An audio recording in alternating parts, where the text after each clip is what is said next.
And we're live. Just like that. Dave's Dugout is back. Alrighty. Welcome, welcome. How's it feel? I don't know. You're listening to a podcast. How's it feel? What a stupid question. Alright, and last but not least, we record the actual podcast. Been waiting a long time to do this. Mic check, 1, 2. Alrighty. Sip of Red Bull. Let's do this thing. Alright, I've been waiting a long time to do that. I've been waiting a long time to do this. Alright,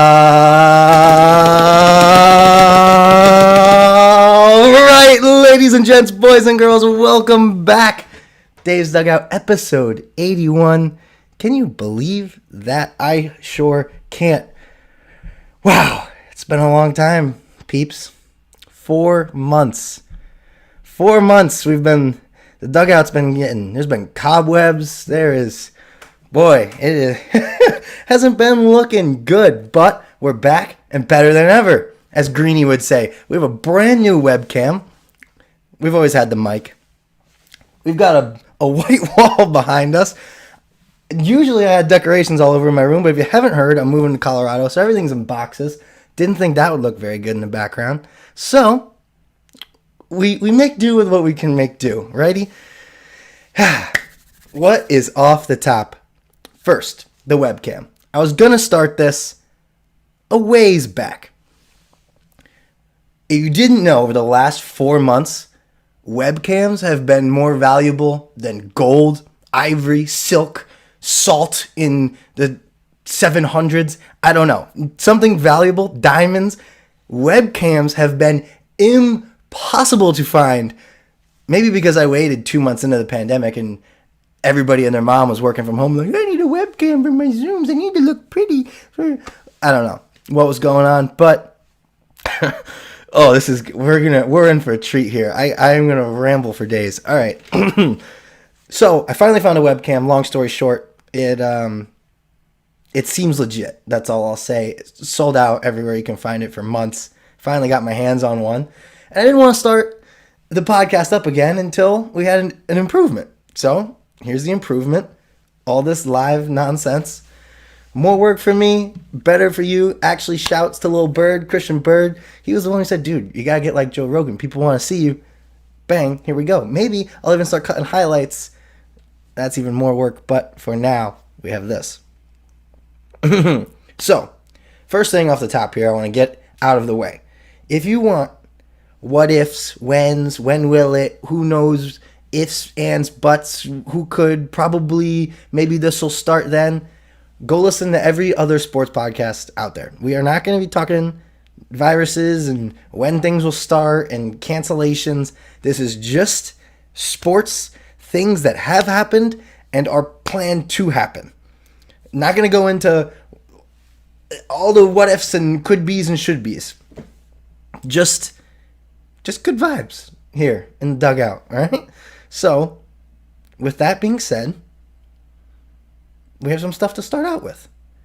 NASCAR, IndyCar, golf. We had the match with Brady and Peyton. The MLS is back. Premier League and over in Europe has been gone done. Bobby Bonilla Day. These are all just, let's go in reverse chronological order, things we've missed out on since the dugout has been off the air. Bobby Bonilla Day, one of my favorite days of the year. Couldn't talk about it over the last 4 months. Amani Bates committed to Michigan State years early. Kid is just going to be a junior in high school. Has like this entire recruiting process of, getting to go to Duke and UNC and Michigan State and pick a school that he wants to go to anywhere. The G League, everywhere is going to want this kid. He is, if you ask any 17-year-old and younger kid, like who their favorite basketball player is, they're probably going to say Amani Bates. He's heralded as the next LeBron James. Don't get me started. I hate how we hype people up like that. But he is the number one prospect in high school right now. Not just of a year, just of years. And this is significant because he didn't need to do this. He didn't need to commit to any school or any program like the G League anytime soon. So very significant news there. Tom Izzo strikes again. Tom March Izzo. possibly going to have. And this kid could like still reclassify. Who knows when this kid's going to play for Michigan State? But as of now, he's verbally committed to Michigan State. And that's just going to help Michigan State recruiting. Tom Izzo's going to be able to, hey, in 2 years, we're going to have the best kid on the planet. So, again, Michigan State's going to be around for the near future, or the far future, for a while. Andrew Nembhard, if you remember his name, he was part of the reason the Florida Gators in basketball were projected to be like a top 5, top 10 team last year, transferring to Gonzaga. Gonzaga, if you don't realize, was arguably the best team in college basketball last year. Probably going to be my pick to win the national championship if I take my Baylor fandom out of it. Gonzaga, arguably going to be the number 1 team in the country this year, next year, however you want to say that. This year, I guess. And they get Andrew Nembhard. No, he's probably not going to play unless they just are giving waivers away to everybody because of, I don't want to say the word, the virus. But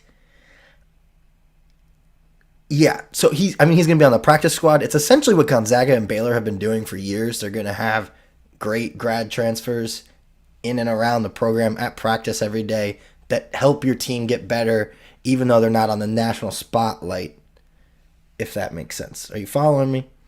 All right. Next thing. Just a couple college basketball things off the top. No bias here. What's my favorite sport? I don't know. I don't have one. So, wow. Whoa. I can hear way better. Both ears on. Cade Cunningham. This kid might be my favorite player on the planet right now. Cade Cunningham staying with Oklahoma State.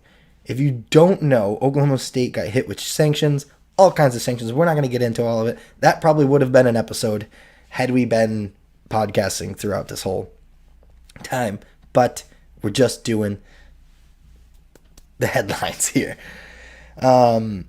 Cade Cunningham has a brother that works at the program at Oklahoma State. Oklahoma State not going to be able to play in this year's NCAA tournament if there is one. Banned. Along with many other sanctions. He put out a hype video. A commit's a commit. He's true to his word. I don't know how much his brother plays into that. He said, I said I'd play with these guys.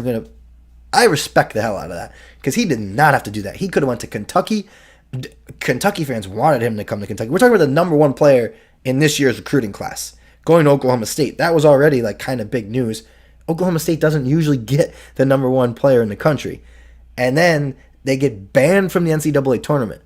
What's the reason you play college basketball? You play for March. This kid is going into this season now knowing they're not going to be able to play in the tournament. No matter what. They could go undefeated. No. Now, on the flip side, people argue these kids, when they got recruited, knew that there were pending sanctions. Similar situations going on in Kansas, all over. So they know, like, when you commit to the program, you know, like, hey, this could happen in the near future. So we have that. Jonathan Kuminga reclassified to 2020. He is now down to Texas Tech, Duke, Kentucky, Auburn, and the G League. That's big news. He was the number 1 recruit in 2021, reclassified to 2020. So now in Cade Cunningham's class, that could set up an argument for who the number 1 player is then. But if he goes to Texas Tech, the Big 12 is going to be absolutely loaded with talent. Already, I think the preseason going to be the best conference in basketball. Won't get started on that. What's next? My 11th Twitter anniversary. That happened. I just thought that was funny as I was scrolling through what's happened over the last 4 months. What were you doing 11 years ago? Did you know that's just about when Twitter was invented? I was pretty on top of it. It was either 2008 or 2008, 9. Anyway, we had Long Gone Summer, the E60 or 30 for 30, whatever it is, with Mark McGuire and Sammy Sosa. Bruce Lee's. I actually didn't get a chance to watch either of those yet. I have them recorded. We had Launch America. That's not sports news, but I would have talked about it. Elon Musk, best CEO, the billionaire, just shooting people into space on his own dime because he can and wants to explore space and make a station on the moon and then colonize Mars. I mean, this guy is just building tunnels under Los Angeles. Dude's just doing everything. Thought that was worth a shout out. Launch America, because from up there, we're all humans. Just saying. Alrighty. The Rams. I don't usually bash my favorite teams. Let's check and make sure we're still streaming live before I get into this one. That's so weird that it's delayed. The Rams. The Rams, the Rams, the Rams, the Rams, the Rams, the Rams. What did you do? Why? The Rams' new logos and uniforms might be the most horrendous things I've ever seen. And I'm not saying that for clickbait, because we don't get, it's not a thing yet. The Rams, man. I would be shocked if I could find one person, even now that it's had time to grow on us, that says they like the logos. Specifically, the Ram head, the new Ram head, and the LA with the lightning bolt. If you're only listening to the podcast and being sarcastic, the lightning, it's not a lightning bolt. It looks like a lightning bolt. I think they're secretly trying to merge the Chargers and the Rams into one team. I mean, what else? Like, it's awful. It literally looks, not to bash the MLS, but if you were to make a fake MLS team on like FIFA, or I don't even know if that's possible. Is that MLS in FIFA? I haven't played video games in so long. I just lost a ton of viewers. Or like a fake Madden franchise. Like those logos, like the XFL uniforms and logos were kind of bad. This is worse. This is so bad. I think I could make a fake Madden team look better than the Rams. And now they come out on Madden, they're releasing like the Madden rankings and the 99 Club. Shout out Aaron Donald, 4th year in a row, he's in the 99 Club. 4 different categories that dude's a 99, like strength, awareness, like it's like a big deal if you get a 99 in one. This dude's 4 categories. He's ranked at 99 in Madden, and for the 4th year in a row. Absurd. He's just a freak human in a great way. Love him. Aaron Donald, you're like, man, you're one of the last reasons I'm still with the Rams after all this craziness. I swear. So the uniforms, the colors I love. I don't know, they couldn't, the colors are great, fine, whatever. The helmets would have been fine if they didn't touch the stupid horns. Eric Dickerson, where are you? He's my only backup on this topic. He's the only one. The horns. Don't touch the horns. That's all he said. Do whatever you want with the uniforms. Don't touch the horns on the helmet. And get what they do. They turn the horns on the helmet into lightning bolts. It's a stupid... Oh, my God. All right. We got to move on. My blood pressure is rising. I swear we're almost done with the stuff off the top. What else happened? The NFL draft saw a record number of viewers. Shocking. We're getting back now. This is like when the whole everything shut down. This is like the first real thing that happened. So ESPN and the NFL, I thought, actually did a really good job with everything. There could have been so many technical difficulties with that. Please, am I recording on the podcast? Yes, okay. I just got like so scared that stopped for some reason. These are all things that like you gotta think about when you're doing everything yourself. Alrighty. What was I talking about? The draft. I thought they did a really good job. There was potential for disaster on so many levels from a production standpoint. It was, I don't know how they pulled that off, honestly. That was really good job on their part. Like I said, they shattered records because nothing else was going on. Viewing records, at least. I'm not going to get into the draft yet. I mean, honestly, I feel like everybody, I don't know if it's just me, NFL season's like sneaking up on people. Like we finally just, like fantasy football, like was not even on my mind. Now we just used like a horse race the other weekend to determine our draft order this year. And we just like, that's like coming up, man. August, like people need to But that's what I'm here for. Don't worry. We'll have a NFL draft episode. Not draft, geez. Fantasy draft. Whatever. Same thing. The only thing I'm going to say about the draft, because it was so long ago and we got to move on, is Isaiah Simmons from Clemson and Denzel Mims from Baylor. Those are my two sleepers in the draft. Take that for what you want. If we could have been podcasting this whole time, if there were sports on the last 4 months, would have had a whole episode on the draft. But you know what? We're just going to move on. We'll see how everybody does. Because all that draft nonsense, you know my take on that anyway. All the mock drafts, and you don't know who's going to be good. Just pick a couple people you like and go out on a limb, really. I mean, that's what you got to do. And last thing on the thing. The last thing on the thing. Oh, that's good. That's good podcasting. Dummy. HBO released The Scheme. We all thought this was going to be like groundbreaking, the death of college basketball and coaches and Adidas, and it really wasn't. Really, Jeff D'Angelo just made himself look like an idiot, and he's like in hiding. He like used the witness protection program for his own well-being and peace. He's an idiot. Maybe they could have really got somewhere. I don't know. I'm glad they didn't, because we all know the system's broken. So I'm telling you, this is like hard to do all these highlights and not get into this stuff.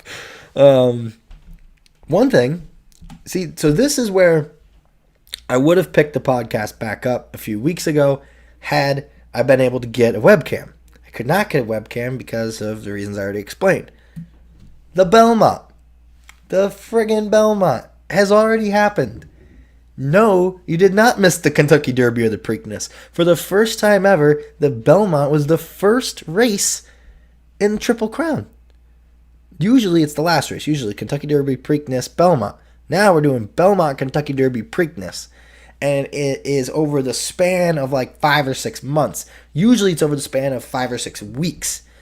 So these horses not only had to wait longer to start. Well, no, I guess not wait longer. It's always 3-year-old horses. So 4-year-old? 3-year-old?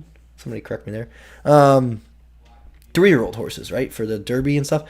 So usually they have to stay in shape. I mean, they race on for years. They're race horses. But like peak Triple Crown racing, 5 or 6 weeks.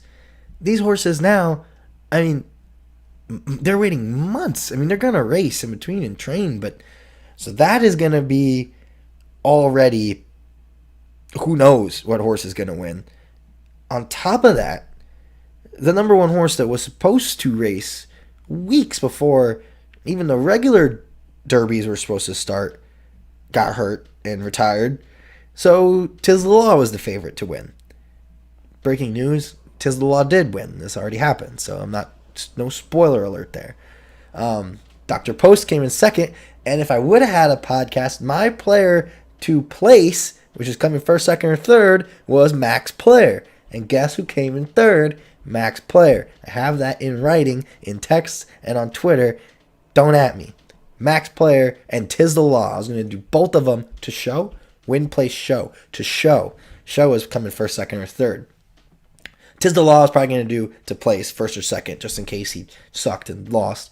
Or came in second. It's not really losing, but for him, he was like a heavy favorite. And then Max Player to come in first, second, or third. That would have been dope if Max Player would have won and then Tiz the Law came in second. I would have won a ton of money. It's not what happened, but I still would have probably won money. I didn't bet on it because I ended up being in Lake George for the weekend. That's a whole nother story. So yes, Belmont, I've already said it on the podcast before. If you can ever go, that is bucket list worthy. One of the most fun days I've ever had.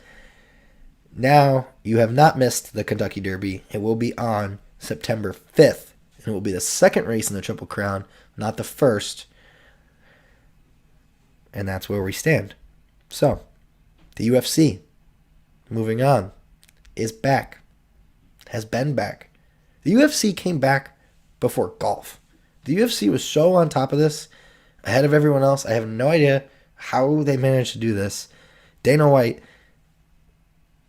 I don't know. I don't know how to explain that. He was on top of this. That's all I can say.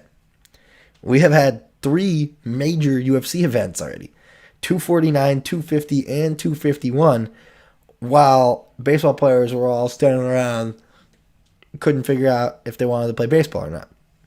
It's not really the players, it's a whole thing, but they got the most heat. The UFC just, let's fight. Let's go. Let's do this. They're fighters. So, UFC 249 was the main fight on the main card was Tony Ferguson and Justin Gaethje. That was a big fight that a lot of people were excited for in the MMA community. Great, and it ended up being a great fight. Justin Gaethje won in the final round. Great fight. That division too is like lots of drama going on there on who can fight who and blah, blah, blah, blah. So we'll leave that as what it is. Henry Cejudo won in like 2 rounds. Beat Dominic Cruz. That wasn't fun. The fight that ended up taking the world by storm was Francis Ngannou against Rosenstrike. I don't know how to say this. Francis Ngannou is a killer. Am I allowed to say that? He is a huge human with missiles at the end of his arms. He absolutely destroyed Rosenstrike, who is a big dude, in one punch. He just started throwing haymakers and absolutely didn't miss the first 3. Clipped Rosenstrike out cold. Like, I don't even think the punch landed cleanly. This guy is just so powerful. The fight lasted 20 seconds. The whole fight. Counting the introduction, counting everything. 20 seconds, done. That was crazy. So now there are 2 big names in the fight. 250, a little less exciting. Sean O'Malley kind of ended up headlining this one. He's a new, young, like cocky, almost like a McGregor-esque type vibe. You know, he's got like a rainbow afro. I don't even know if he still has that, but just a crazy kid, young. He's like 13-0 right now, I think now. His fight was so quick that we were actually pulling it up, and it was over. Like, we look, and he's like celebrating, getting interviewed. We were like, what happened? So there's that. 251. We've been hyping up Fight Island. Fight Island is this thing that nobody really thought, nobody knew. Like, it was like a big secret. Like, Dana White's buying his own private island. He's gonna build an airport and a UFC. Like, it ended up not being that, but they ended up renting, buying, leasing, using an island in Abu Dhabi. Multiple world-class hotels, flying people in on private jets, testing the crap out of people before, after, during, before and after they land, during events, like after event, like everybody getting tested, crazy amounts. Fight Island, great success. I mean, it was huge. They had 3 title fights to back Fight Island, and they ended up having somebody drop out of one of the fights, and George Masvidal, ended up taking the fight on 6 days' notice. Had to fly out to Vegas, take a test, prove that he was positive, fly to Abu Dhabi, which is like 8 hours ahead of New York time, and I think he was in Colorado time, where he was living, so he was like 13 hours ahead in Abu Dhabi on 6 days' notice. Had to lose 20 pounds. They said he could go out and jump rope 5 minutes every like 20 minutes, and he'd lose a pound every 5 minutes because it's so hot there. You could just go out on his like little balcony and jump rope and lose a pound. I don't know how that works. Those guys are savages. How you can just drop 20 pounds, and I mean, he was probably only there for 5 days, and then you got to go fight another human that wants to rip you apart. It was like a trained professional at ripping people apart. Savages. So that's the third fight I want to talk about. But so Peter Yan and Jose Aldo. I had a parlay. Here, I'll spoil it. I had a parlay. Aldo, Holloway, Usman. $5 to win $50. Everybody's got a chance in a fight, right? So it's $5. Entertained me for hours. Worth it. I really thought Aldo had a chance. Everybody thinks he is I thought he's older than he is. He's been such a name in the sport for so long that you kind of just assume he's old. Like I asked in a group chat, I was like, how old is Aldo? Like they're like, I don't know, 37, 38. He's only 33. He's already like undoubtedly a Hall of Famer. So I thought he still had some gas in the tank. Peter Yan though, not Peter. I forget how they were saying his name. Absolute machine. He was in such good shape. He just never stopped punching and coming at. That was a great fight though. It went all the way to round 5. Aldo finally was just it took the ref too long to stop it. Credit to both of them for going 5 rounds, because that actually ended up being, of the 3 fights, I thought that was the most entertaining fight. That was the most fun fight to watch, especially for the first 4 rounds. That was amazing. I think Aldo won the first 2 rounds. Jan won the next 2 and then ended up winning in the 5th. Alexander Volkanovski and Max Holloway ended up going to decision. Again, Holloway kind of a name in the sport. Thought I'd go with him. Volkanovski ended up winning. And then Usman and Masvidal was the big one. These guys have a beef, you can call it that. And it's kind of a win-win for Masvidal. Taking it on short notice. If he lost, that's what people are going to blame it on. Usman, defending champ, has everything to lose. Can't lose to this guy. Came out, and he's almost like Khabib, in the sense that Khabib wrestles people to the ground and just controls them. It's not the most fun to watch, but Usman does that, but like a standing version. He's just so strong and just grabs you and puts you against the fence. And yeah, he's like stomping on people's toes, which I don't really think is kosher. I don't know what the word is for that. Right? I mean, it's not manly.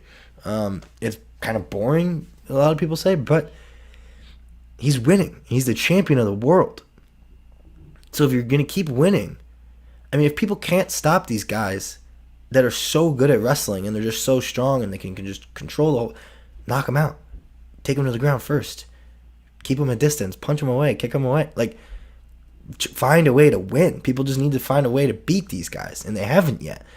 So he's winning. Like, keep doing what you're doing. People don't want him to like fight like that anymore. What are you talking about? He's the champion. He can do whatever he wants. He's winning. So there's that. I mean, I get it. It wasn't the most fun to watch. I mean, that was the fight that was hyped up the most, and the Peter Yan Jose Aldo fight ended up being the most entertaining one. But you can't get everything you want sometimes. So that is to catch you up on the 3 major UFC events that have gone on. Whew. Now, to the major sports, we'll put in quotes. They are not technically back yet, but there are plans to be. I said I wasn't going to talk about plans, but I'm going to talk about definite plans, not what ifs. When will it get canceled? What if it gets canceled? And when do we reschedule? Who cares? I can't predict that. Like the NFL, just go with it. As of right now, it's scheduled to go on. So let's just act it like it is until it isn't. Until we get our hearts broken again. Like March Madness. NHL news. Listen up, NHL fans. If you do not hear your team's name called, you do not have a chance to watch your team again this year. Maybe next year. This year, you're not in it. We're going to do this for the NHL and the NBA. These are the teams that will be playing in bubbles. Usually it's not a good thing to be on the bubble. March Madness. The bubble is not a place you want to be. We're going to hear a lot of bubble talk here in the next couple weeks, months. Lots of bubble talk. You want to be in the bubble. You don't want to be on the bubble in March. You want to be in the bubble in 2020. In the bubble, in NHL, in Toronto. Toronto, the East, Edmonton, the West. Number 11, New York Rangers, baby. Hey, New York Rangers. Let's go. Number 11 team in the East. Going to be playing first the Carolina Hurricanes. This all starts, by the way, July 28th and 30th are the exhibition games. Each team's going to get like a game to warm up. August 1st starts the best of 5 series with these teams I'm about to announce. Playoffs start August 11th. So we still have some time to talk about this. Just wanted to announce the teams that are in the bubble. You want to be in the bubble, you don't be on the bubble in March. Okay. Ooh, that might be a catchphrase. The New York Rangers in the bubble. Number 11, taking on number 6, Carolina Hurricanes. Number 10, Florida Panthers at number 7. Why am I saying at? Are these at? No, they're all at Toronto. Oh, I guess there is a home and away team. Number 7, New York Islanders. Islanders, like the stepchild to the New York Rangers. Number 12, Montreal Canadiens.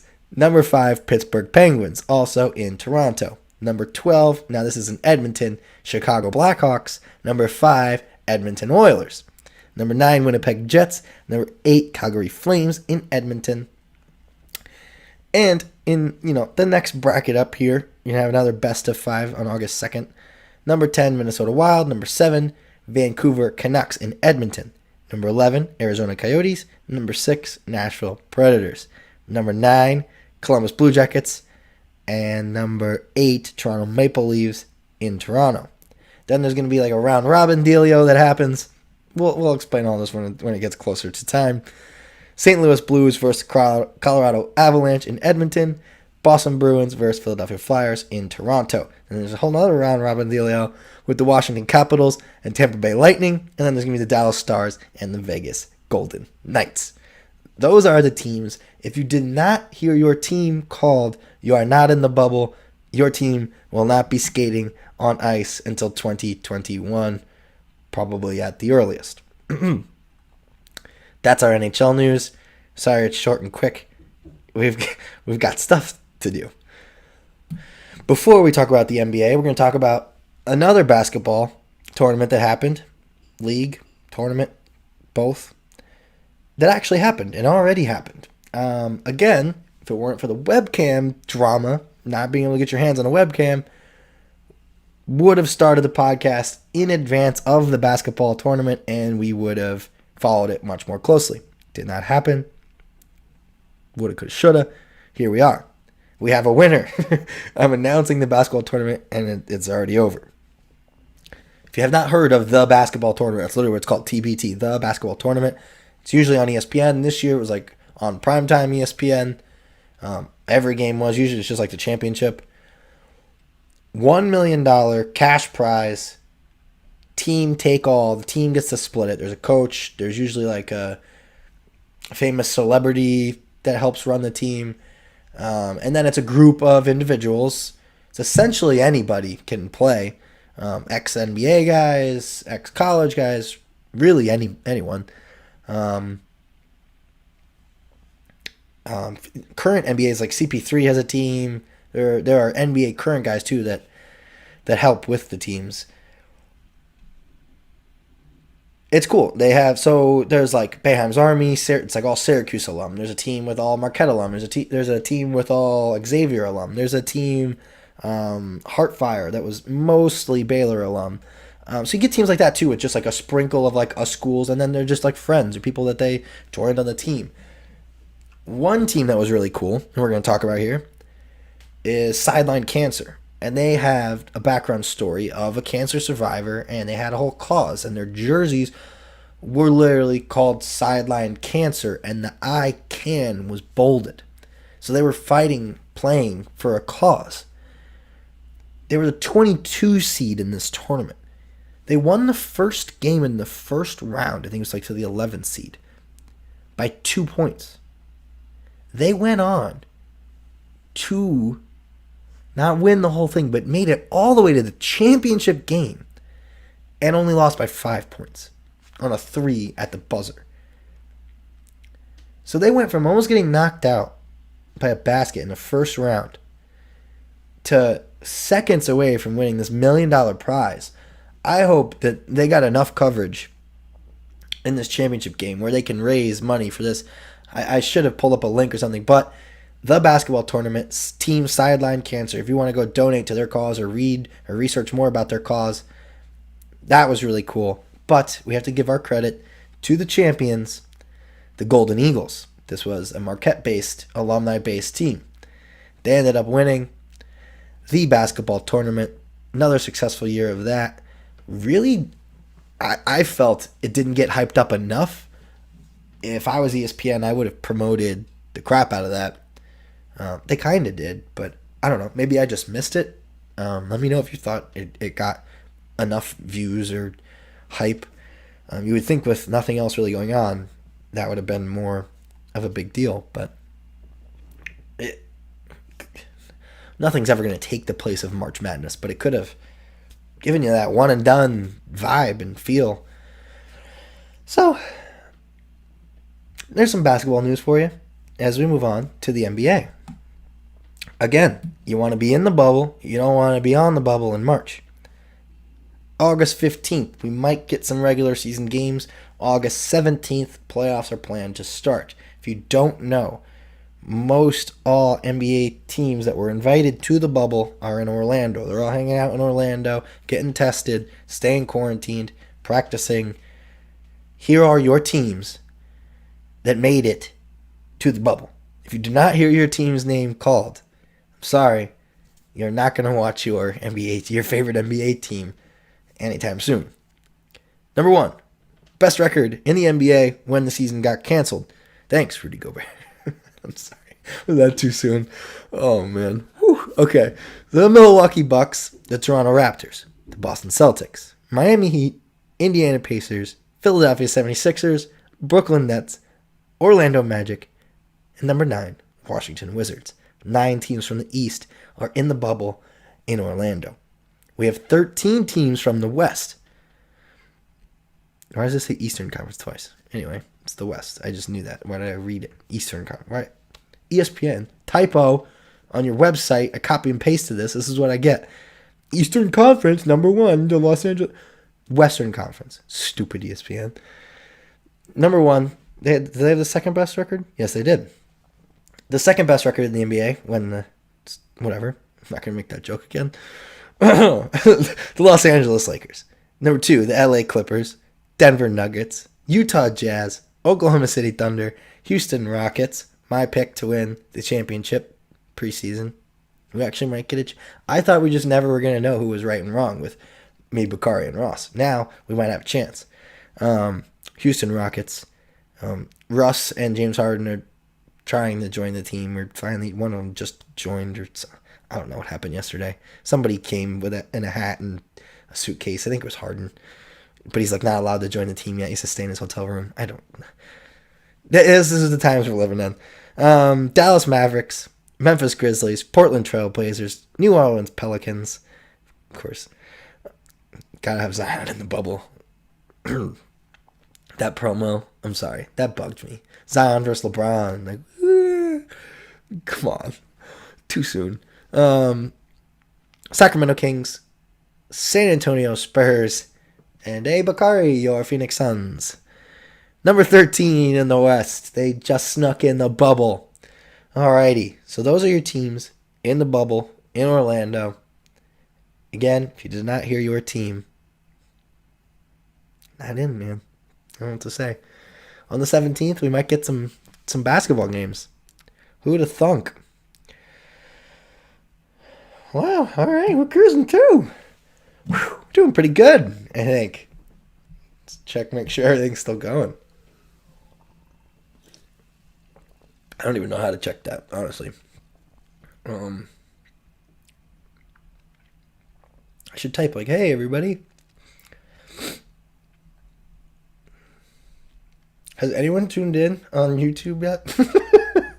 It says I have 1 viewer. I feel like that's me, though. Hey. Gotta start somewhere.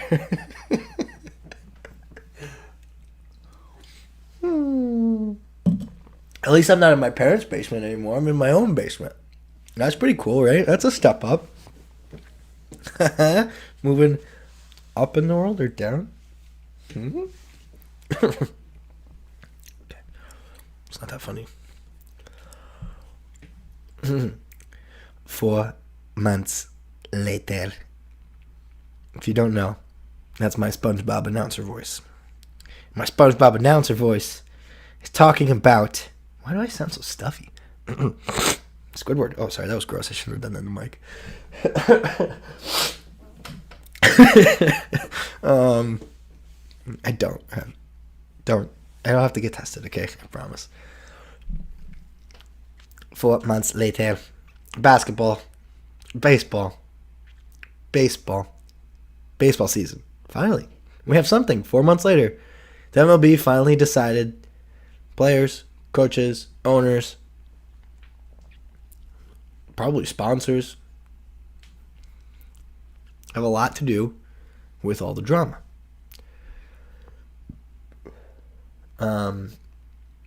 We're finally getting an opening day.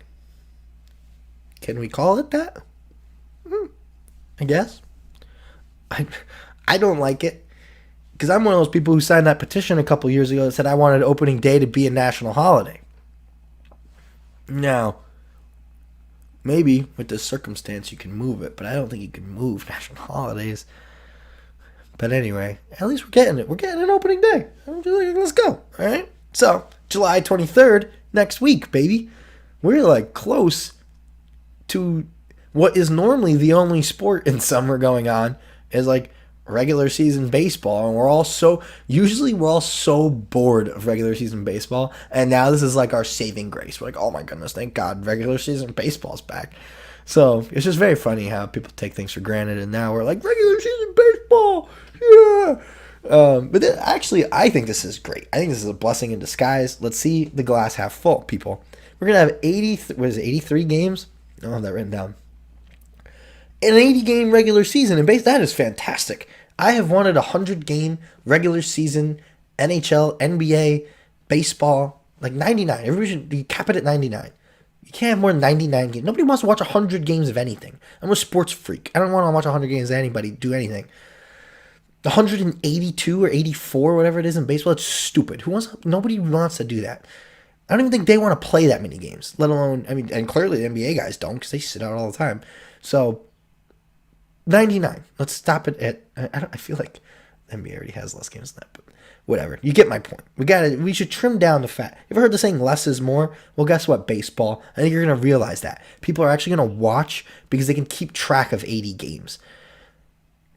And then you're going to have the playoffs and it's going to be over. It's like, I guess it's going to be fun. I bet fantasy baseball, through the roof. Just because I mentioned it on this podcast, they're going to get thousands of people signing up for fantasy baseball tomorrow because of Dave's Dugout. You're welcome, ESPN. Fantasy baseball just skyrocketed through the roof. Just because I mentioned it on Joe Rogan's podcast. I can't believe that really happens. People have a podcast and you talk about Red Bull and it just stock skyrockets. Elon Musk takes a hit of weed on a podcast and stock plummets. Well, guess what? Now it's the number one auto company in the world, just past Toyota a couple weeks ago. Most valuable automotive stock in the world. Who saw that coming? People used to make fun of electric cars.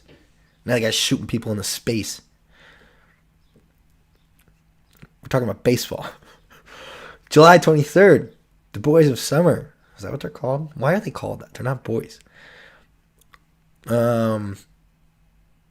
Maybe because Little League? But then that should be Little League's thing on ESPN, the Boys of Summer. Food for thought. All right. July 23rd, first game. Guess who's playing, baby? You can't promote opening day without the New York High-Down Yankees. Sorry, that's a Rangers thing. I shouldn't do that. Shouldn't mix. The Bronx Bombers, baby. The baby Bombers. Are they babies still? Or are we a year older now? Aaron Judge isn't a baby anymore. Big baby. Baby Bombers. Aaron Judge, stand up. Time to rise. What is it? It's been so long that they played baseball. I don't even know their slogans anymore. But the Yankees taking on the defending champion Nationals. So their rings, by the way, are sick. If you haven't checked that out, their championship rings, what is it? Win one day at a time or something. They had a cool slogan on the rings that I liked because I'm corny and motivating catchphrases. That's at 7 o'clock on July 23rd. Let's get over this. And Giants at Dodgers is at 10. So, one thing I wanted to point out is, did the Astros get away with one with all this going on? Now, they were going to set the record for getting hit by the most pitches ever. That was like clear. Like that was, people were so mad at the Astros. I feel like people have forgotten that the Astros got caught cheating. Can we all like remember that? Like badly. Worse than most teams. Like I get people always cheat and we're never going to stop cheaters, but like they got caught. And now I don't know, maybe the players didn't forget. Maybe it's different for MLB guys that like live in this bubble. See what I did there? But so I'm like, first game, I want to watch the Astros play because I want to see like 4 of them get hit. That was like going to be half the fun of why people tuned in the summer, was to see how many times people could hit the Astros. And now, I don't know. I feel like everybody's like, so. And I already talked about fantasy baseball. So, there's that. I hope you can't hear whatever this background noise is. I can hear it. No respect. Let's see. The PLL. That's next. This is what I want to talk about the most. And this is what we'll end the podcast on. I cruised through all that, I think, fairly quickly. I'm kind of impressed with myself. I didn't want to have to do this for like hours on end. But the PLL is, I get it, not one of the 4 major sports. But I think it is the closest thing to a major sport. The MLS has started already, so credit to them. This is going to be, though, I think the most entertaining thing we're going to have. And baseball's coming back now next week. So they're pretty much they're starting at the same time, but they're both exciting. The PLL had it planned a set date so far ahead of everybody else, so the hype has been building. Whereas baseball, you had just all this drama. Oh, they're never going to play, and all of a sudden, hey, we're going to play in 2 weeks. So, but obviously, baseball is by far more popular. Not even close. So at least we have stuff coming back, is my point. The PLL, we're 10 days away from the first face-off, man. This is, I'm wearing the shirt. Check it out. The PLL, 10 days away.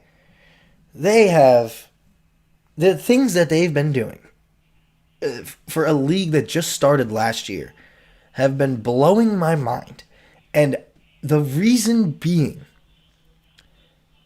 teams like the Rams and Nike, we're talking about billion-dollar franchises and companies, multi-billions, cannot create a logo and a uniform that don't look like a high schooler made it for a class, for a design class on the computer.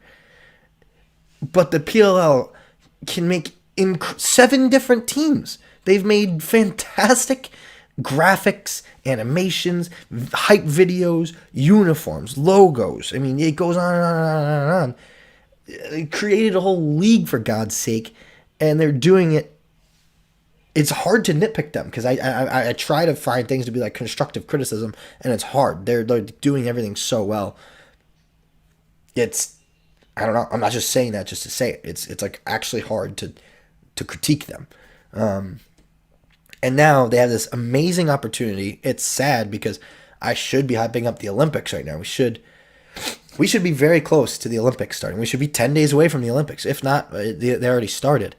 So the PLL last year got a deal with NBC, NBC Sports, and NBC Sports Gold to stream all their games.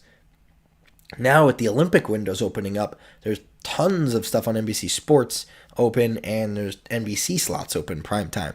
The first day, actually, July 25th, 10 days from now, there's going to be 2 lacrosse games on NBC. That's unheard of. If you're a lacrosse fan, it happened last year, but before last year, having a game on NBC was not anywhere in anybody's realm of possibilities. That is not. No, there's no that's crazy. So just that opportunity alone is wild. And I think there's 1 or 2 more on NBC, and then the championships on NBC. The rest are on NBC Sports, And then NBC Sports Gold is their streaming platform where you can watch all of them, regardless of if they're on TV or not. So that's huge. Just being on NBC Sports is a big step. And NBC, in a window where normally the Olympics would be on, that's an ability in a time where the opportunity for growth is exponential, astronomical, whatever the word is I'm trying to use there. Because especially now with all this turmoil in the world, I'm not going to get into it, but we have this sport that was created by the Native Americans, indigenous people, actually in Canada. It was like by far more popular in Canada before it ever even was in America. So this isn't even an American thing. And we crack it up to be this Native American sport. It's actually Canada's national sport is lacrosse. It's not even hockey. So then it turned into this thing in Montreal, and their people started picking it up. And then it became big in America, a sport for the Native Americans. And then now it's snowball hundreds of years forward, and now it's on NBC. So this is a time where I think we can all kind of, I would hope, put all this craziness behind us and say, look at this sport that the indigenous people of North America created. And like, if you've ever watched Native Americans talk about lacrosse, it's not just a sport to them. It's like it's a healing ceremony. It means so much more. It's hard to put in words, and the PLL is good about putting videos together for that too. So I just think it's a time, like how the Olympics is. Usually we can come together as a country and watch the Olympics. Hopefully we can come together and watch a new sport like lacrosse, and that's it, come together. And that's why I like sports. That's why I've always liked sports, because sports, it's like one thing that everybody can come together on. So off of that soapbox, and let's actually talk about the players and the teams in the PLL. In no specific order. The specific order is alphabetical order, because I don't want to give a hint to what teams I like more yet. So in alphabetical order, we have the Archers. The Archers are a team I really liked. You know, last year they announced the 6 teams, and you kind of only had what the logos looked like and the slogans, and you didn't even know what players were on the teams yet. And you kind of, depending on your personality, you got driven towards a team that you liked. You kind of like different people liked this different styles, and they even morphed the players on the teams to play like their teams. Like for example, the Chaos. Their system is chaotic. Their logo, their colors, it's like their scorpion is like it's just like, it's chaotic. It's like they had Miles Jones, who's this, I was going to talk about him later, but just this huge, demanding, like dominating factor. And then they had all these box lacrosse guys, all the Thompson brothers, who just play with a style that nobody else does. With the Native American box lacrosse style, which is indoor lacrosse, if you don't know. And then, I don't know, I got off on a tangent. But, so yeah, and then now there's a 7th team, the Water Dogs. But we'll go team by team. The Archers. The Archers might have the most talented attack in the league. We'll see how far they can get them, if they have the whole... Actually, they probably do. They do. They have them, like... So, not only do they have the most talented attack, but they had the number 1 pick in the draft, and they got Grant Amon, this kid out of Penn State, number 1 player in the country, like led the NCAA in assist. Crazy, like a behind the X factor. If you don't know, that's the person who can not start, but is behind the goal most of the game. An attackman that, so you're getting a lot of assists because you're passing to somebody in front of the goal and then they can score. So, and you're adding that to a team that has arguably one of the best overall players in I have that written over here, in Tom Schreiber, who's a midfielder, but arguably the best player in the league. Now, he's not the defending MVP, but you get what I'm saying. And then Will Manny is one of the best off-ball attackmen in the game. So now you have this crazy attack, offensive juggernaut on the Archers, and you add this kid. And then you add the fact that Will Manny and others already live in Utah. And okay, so if you don't know, their bubble, like the NBA's bubble is in Orlando, the PLL's bubble is going to be in Salt Lake City. And Will Manny and others already help coach the Utes, the Utah college team. So they're already at elevation in Utah. They know, like, I just think these are like little things that are going to help. All I'm saying, watch out for the Archers. And I had to sneak in here. This is what I was going to say. Imagine if they had Pat Spencer. They also had the number 1 pick last year and took him, but he decided to play college basketball. So, just throwing that out there. Number 2 in alphabetical order is the Atlas. The Atlas is the team that lacrosse's most famous player, Paul Rabel, is on. Paul Rabel actually co-founded the PLL with his brother. So not only is he a player in the league, he's a co-founder of the league. And they get to add from one of the drafts. So there was an expansion draft to add the 7th team in the league. And then there was an entry draft for players that were not in college. So then there was the college draft to draft kids coming out of college. Then there was an entry draft. I know, it's a lot. So I'm here for that. I keep track of all this in every sport. So in the entry draft, it's players that were in different lacrosse leagues, like the indoor leagues or the MLL, and their contracts are up, but they want to play in the PLL now. Here we add Rob Pennell to the Atlas. He has a huge chip on his shoulder. He's probably the fittest guy in the league. He claims he's the fittest guy in the league. If you look at his Instagram, he's probably the fittest guy in the league.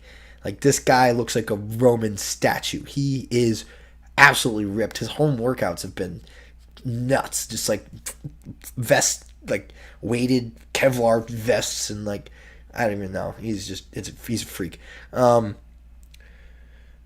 He a 2-time MLL MVP, if not one. He's a defending MVP. Has played on the USA national team multiple times with Paul Rabel, so they already have this connection. Paul Rabel, not claims, that makes it sound like he's a liar, but said he wasn't 100% all year last year. This year he's fully healthy. I think it was a back injury. So you have Paul Rabel, who's the most famous lacrosse player, probably also has been an MVP multiple times before, multiple championships. And then you add this guy, Rob Pennell, who thinks he could have been the MVP last year, but he was on contract with the MLL, so he could not join the PLL. So last year he said he had a hard time even watching games because he was so jealous that all these other guys were getting to play in the PLL, and he was stuck in the MLL for another year and couldn't play with all the best players in the world. Now, not to crap on the MLL, but I've always said since day one, they announced this in October 2019, I bought the shirt that the PLL is doing to lacrosse what the UFC did to MMA. They're going to buy up all the other leagues eventually. They're going to be the face of lacrosse like the UFC is to MMA. Now,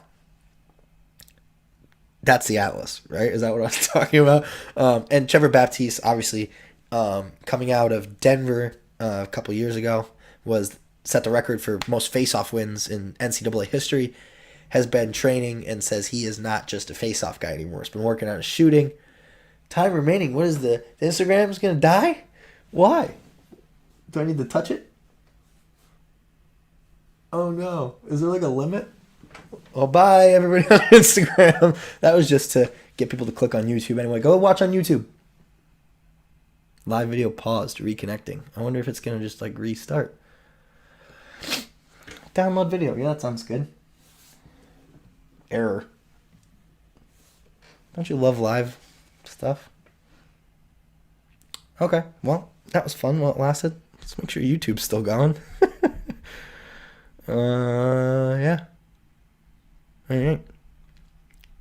That was weird. What was I saying? Trevor Baptiste. Okay, I think I got across what I was going to say before that happened. That was distracting.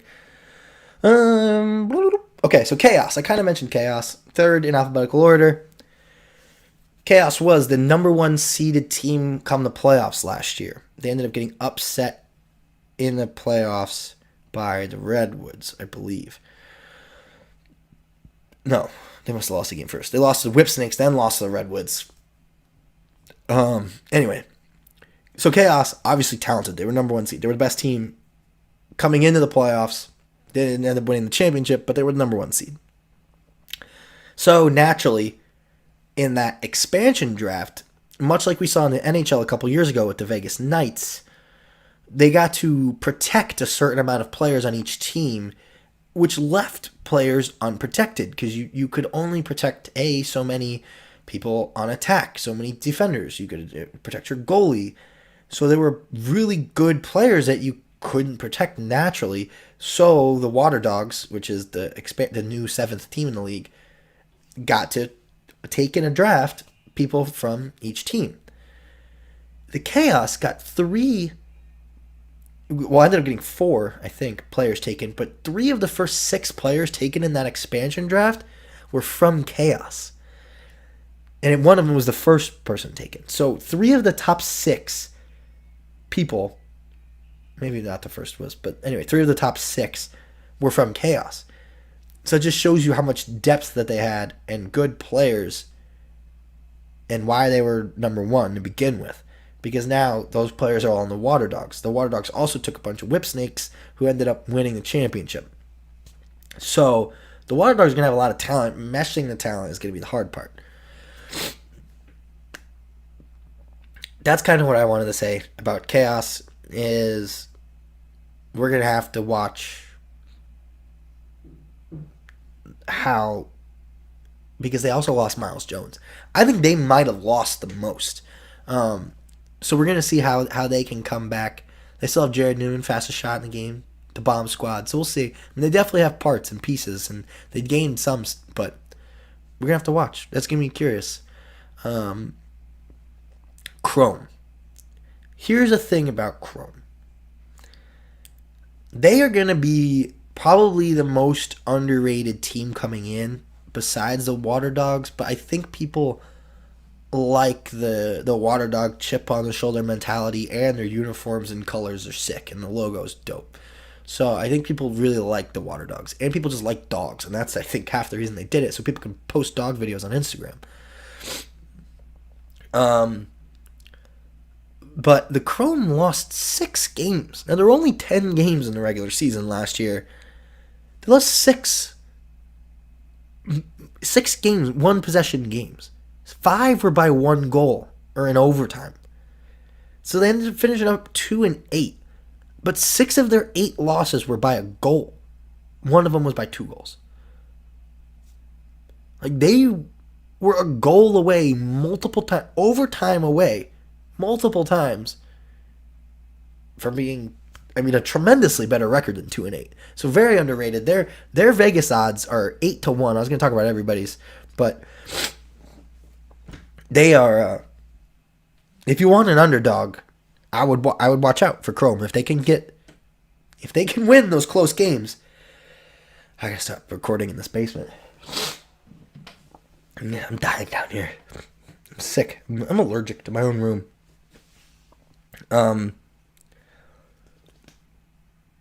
Yeah. And then the Milkman, Connor Farrell, man, he's just a savage. I mean, was he D2 or D3, like, linebacker? Lost a bet. Used to play lacrosse in high school. We need a face-off guy. It's like, all right, fine. I think it was like a Madden bet or something stupid.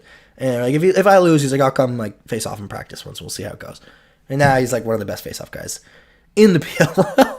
And he absolutely, the first game of the year last year, just trucked somebody. He's like, and he's a goofy guy, man. He like long Thor-like hair. People call him Thor. They call him whatever, Samson. I don't know what you want to call him, but also called the Milkman because apparently the dude drinks a gallon of milk. Is it a day? Can't be a day. I think it's a day. A week? Even a week is absurd. He drinks a gallon of milk like way too often, and they even like called up his mom on a podcast, and she was like, "Oh yeah, no." She's like, people used to like tell me I need to buy a cow at the grocery store because I was buying so much milk." He still does it. I don't know. I don't get it, but that's crazy to me. The Redwoods, they claim that they're... I don't know if I want to say that I have favorites, but originally, I'll say this. I was drawn to the Archers and Redwoods teams and logos the most of everyone else's. I'll say that. The Redwoods claim to be America's team now. I don't know why they want to be associated with the Cowboys, the Cowgirls, but whatever. But no, if you don't know, the Redwoods were an overtime goal away. So they lost in overtime, like sudden death. All the overtimes are in the championship. They're carrying that chip on their shoulder. They know that they were a goal away from winning the championship, the first ever championship. They know that. And then you add 6'6", 260-pound Miles Jones in a trade from the Chaos.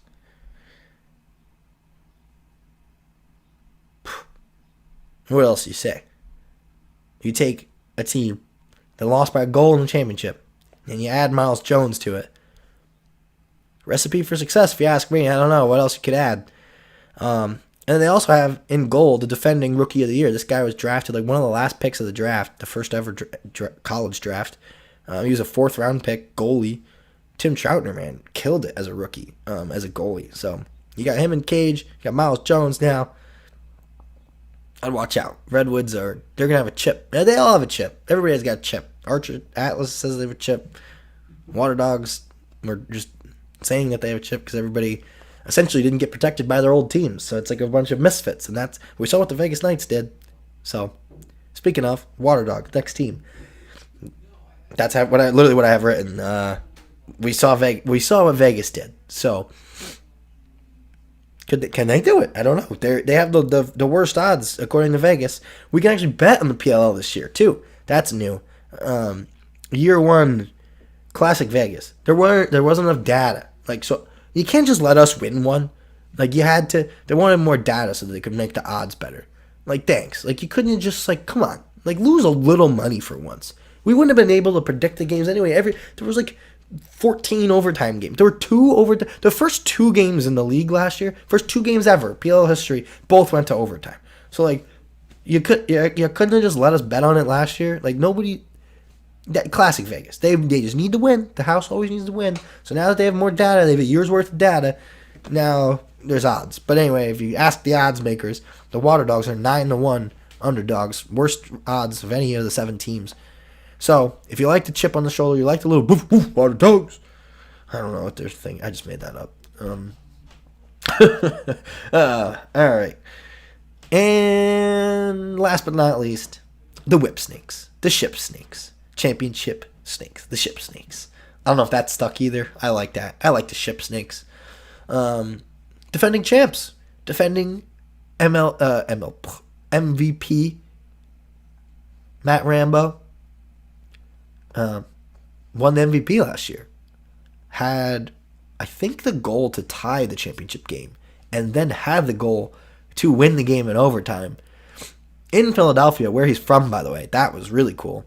They lost a lot of talent, though, in that, just like the Chaos did. They lost a lot of talent in that expansion draft. Connor Kelly and Drew Snyder were 2 big names on their team. Drew Snyder had, like, multiple game winners for them from midfield. And then from attack, they lost Ben Reeves and Ryan Drenner.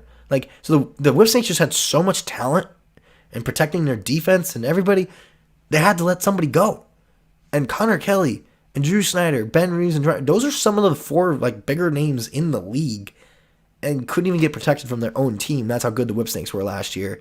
But Matt Rambo and that defense stayed together. So they're the defending champs, they're the defending MVP, and their defense is pretty much intact. So Ship Snakes, I don't think they're going to take anything for granted. And then one last thing that happened while we haven't been recording was April Fool's.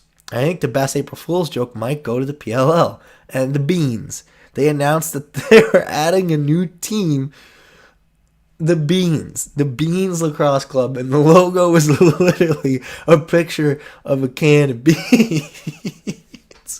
And the merch went off, but like, I can just picture high school, middle school kids eating that up. So that was just funny from a marketing standpoint all around. Like, again, they've just been killing everything. The Beans Lacrosse Club is so damn funny. I don't even know why that's funny. It's so stupid. But I had to throw that because that happened in April. Obviously, April 1st, April Fool's. so we couldn't get a chance to talk about it on the podcast. But last but not least, here are your standings. This was actually the first release of the bets. I'll let you know if there's an update when we talk about it more, because this starts next week already. 10 days away, people. The Whip Snakes are the favorites, defending champions, 3-1 odds. Chaos, 4-1.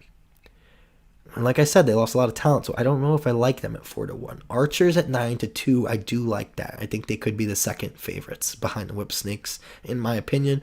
Redwoods, I mentioned, at 9-2 also.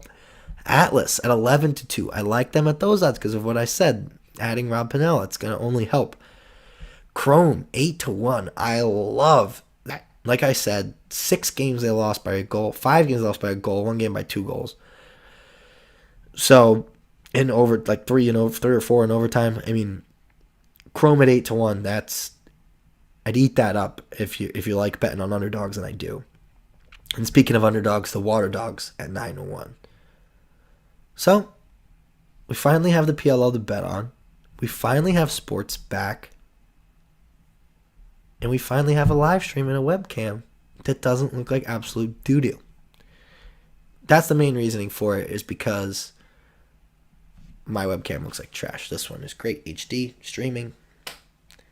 Get to do the little attack in the corner here.